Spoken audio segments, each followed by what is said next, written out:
स्वागत है मेरे smart classes quick study channel में।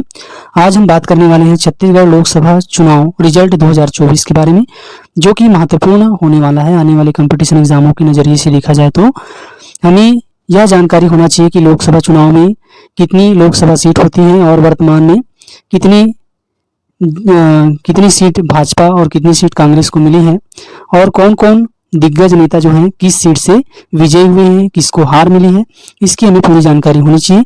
तो इस वीडियो के माध्यम से मैं आपको कंप्लीट जानकारी देने वाला हूं।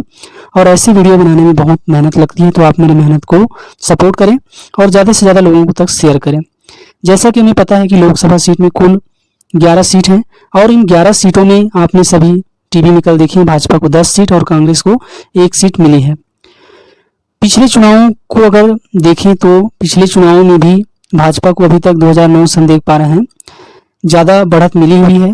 भाजपा लगातार 2009 में, 14 में और अभी वर्तमान में 2024 में 10 सीटें लेकर आगे बढ़ चुकी है। 2019 की बात करें तो भाजपा को 9 सीट मिली थी, कांग्रेस को 2 सीट। तो अभी तक अगर देखा जाए तो भाजपा को सबसे ज़्यादा जीत हासिल हुई है लोकसभा चुनाव में। आज मैं आपको वीडियो में कंप्लीट जानकारी देने वाला हूं कि किस लोकसभा सीट से कौन उम्मीदवार थे और किसकी जीत हुई, किसकी हार हुई, इसके बारे में बात करेंगे। तो आइए बात करते हैं पहली लोकसभा राजनांदगांव लोकसभा सीट के बारे में। ये लोकसभा सीट रोमांचक इसलिए है क्योंकि पूर्व मुख्यमंत्री भूपेश बघेल यहाँ से उम्मीदवार हैं और इसके अपोजिट में संतोष पांडे। और बात करते हैं कि इस लोकसभा सीट में बीजेपी के उम्मीदवार संतोष पांडे विजयी हो चुके हैं और भूपेश बघेल हार चुके हैं।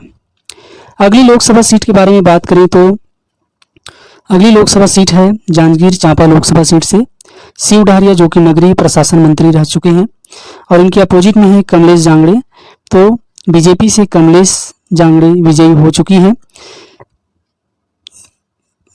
अगली लोकसभा सीट की बात करें तो अगली लोकसभा सीट में बिलासपुर लोकसभा सीट से बीजेपी के प्रत्याशी तोखन साहू ने कांग्रेस प्रत्याशी देवेंद्र यादव को भारी मतों से पराजित किया हुआ है। तो यहाँ भी बीजेपी का दबदबा हमें देखने को मिलता है। अगली लोकसभा सीट के बारे में बात करते हैं। अगली लोकसभा सीट है जिसका नाम है रायपुर लोकसभा सीट, और ये भी बहुत ही रोमांचक यहाँ पे चुनाव का नज़ारा देखने को मिला है। बृजमोहन अग्रवाल ने भारी मतों से विकास उपाध्याय को पराजित कर दिया है और यहाँ पर बृजमोहन अग्रवाल की जीत हुई है। अगली लोकसभा सीट की बात करें कोरबा लोकसभा सीट, तो ये एक ऐसा लोकसभा क्षेत्र है जहां पर बीजेपी की हार हुई है और सरोज पांडे यहां से हार चुकी हैं। कांग्रेस जो तस्मा महंत यहां से विजय हो चुकी हैं। अगली लोकसभा सीट की बात करते हैं बस्तर लोकसभा सीट, जो कि रोमांचक इसलिए है क्योंकि इसमें दिग्गज नेता कवासी लखमा, जो कि आबकारी मंत्री रह चुके हैं, उनको महेश कश्यप ने भारी मतों से पराजित किया हुआ है। तो ये भी बहुत ही इंटरेस्टिंग लोकसभा सीट है।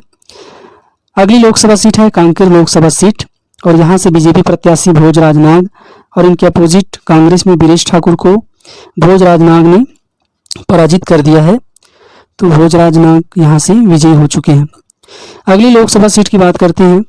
अगली लोकसभा सीट महासमुंद में भी हम देख पा रहे हैं कि दिग्गज मंत्री जो PWD मंत्री रह चुके हैं और उनके अपोजिट में बीजेपी से रूप कुमारी चौधरी ने भारी मतों से ताम्रध्वज साहू को पराजित कर दिया है। तो ये मंत्री हार चुके हैं यहाँ से। अगली लोकसभा सीट की बात करते हैं दुर्ग लोकसभा सीट, और यहाँ से विजय बघेल बीजेपी प्रत्याशी और इनके अपोजिट में राजेंद्र साहू कांग्रेस प्रत्याशी को विजय बघेल ने भारी मतों से पराजित कर दिया है। तो यहाँ भी बीजेपी विजय हो चुकी है और पिछले विधानसभा चुनाव में विजय बघेल जो है हार चुके हैं। अगली लोकसभा सीट की बात करते हैं तो अगली लोकसभा सीट का नाम है रायगढ़ लोकसभा सीट। यहाँ पर बीजेपी प्रत्याशी राधेश्याम राठिया और उनके अपोजिट में मेनका सिंह।